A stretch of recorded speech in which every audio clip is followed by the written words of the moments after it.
अस्सलाम वालेकुम। मैं सब डॉक्टर ज़ीशान एक नई इन्फॉर्मेटिव वीडियो के साथ हाज़िर हूँ।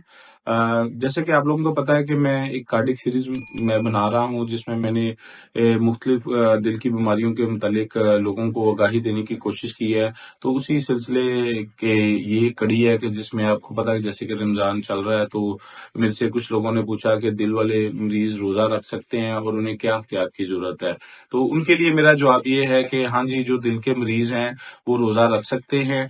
लेकिन उसमें डिपेंड करता है कि अब मर्ज़ आपको किस किस्म का है, क्योंकि आपको पता है कि 2-3 किस्म के हम मरीज़ों को डिवीज़न में करते हैं।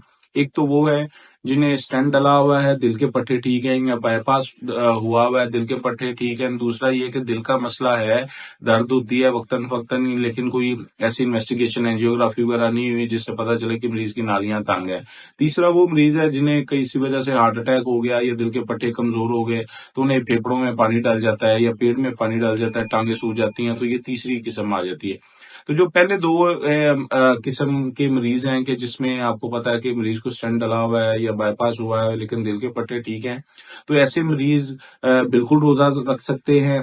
तो उसके लिए कुछ एहतियात ये है कि उन्होंने जो वो मेडिसिन ले रहे हैं वो उन्होंने लेनी है, और जो वो मॉर्निंग में डोज़ लेते हैं वो सहरी में उन्होंने ले लेनी है, और बाकी फिर उन्होंने इफ्तार करके वो दूसरी इवनिंग वाली डोज़ लेनी है।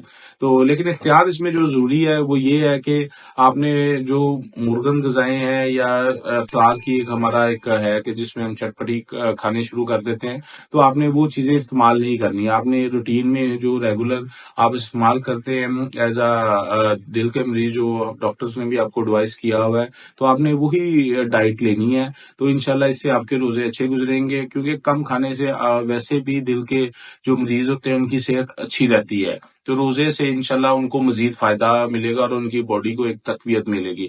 और तीसरे किस्म का फिर मरीज़ आ जाता है जिसका दिल के पट्टे कमज़ोर हैं या फेफड़ों में पानी होता है या मरीज़ वैसे कुछ सिक है, तो उस मरीज़ के लिए रोज़ा रखना ऑब्वियसली, जब मरीज़ बीमार है या कोई ऑब्वियसली मरीज़ है तो उसमें आप पे रोज़ा फ़र्ज़ नहीं होता, तो फिर आपने वो रोज़ा नहीं रखना होता। तो अगर वो मरीज़ समझते हैं कि वो रख सकते हैं और उनकी कंडीशन इस तरह की है, तो वो अपने कार्डियोलॉजिस्ट को रिव्यू करवाएँ, अपनी कंडीशन के बारे में बताएँ, तो वो इंशाल्लाह वो आपको बेहतर गाइड करेंगे कि अगर हो सका तो वो आपको कहेंगे कि रोज़ा रखें। और तीसरी चीज़ को जो दिल के मरीज़ हैं कि इन्हें अक्सर शुगर भी साथ होती है, तो उसके लिए एक एहतियात ये है कि आपने जो शुगर वाली दवाई है वो आपने सहरी में नहीं लेनी, वो आपने इफ्तार करके लेनी है। अगर वो इंसुलिन है या गोली भी है तो आपने वो वाली दवाई इफ्तार के बाद लेनी है। और तीसरी जो अहम चीज़ है कि रोज़ा आपने रख लिया है, तो आपने ये नहीं करना कि हम बहुत ज़्यादा पानी पी लेंगे सहरी के वक़्त ही और पेट हमारा फुल हो जाए और हमारा रोज़ा ईज़ी गुज़र जाएगा।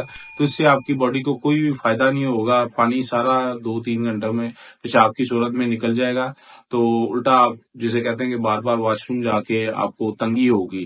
तो लिहाज़ा जितना आप पानी रूटीन में पीते हैं आपने वही पीना है। रोज़े में आपकी जो बॉडी से कह लें कि न्यूट्रिएंट्स वग़ैरह होंगे, वो एक कुदरती अमल है, तो उसी से वो हो जाएगा। उसमें आपको कोई एक्स्ट्रा खाने की, एक्स्ट्रा पानी की ज़रूरत नहीं है। होप सो आपको ये वीडियो पसंद आई होगी। आप ये लाज़मी सुनें और बाकी वीडियोज़ भी देखें, और ये मेरा चैनल शेयर भी करें, सब्सक्राइब भी करें, ताकि बहुत से मरीज़ों का भला हो सके। बहुत शुक्रिया।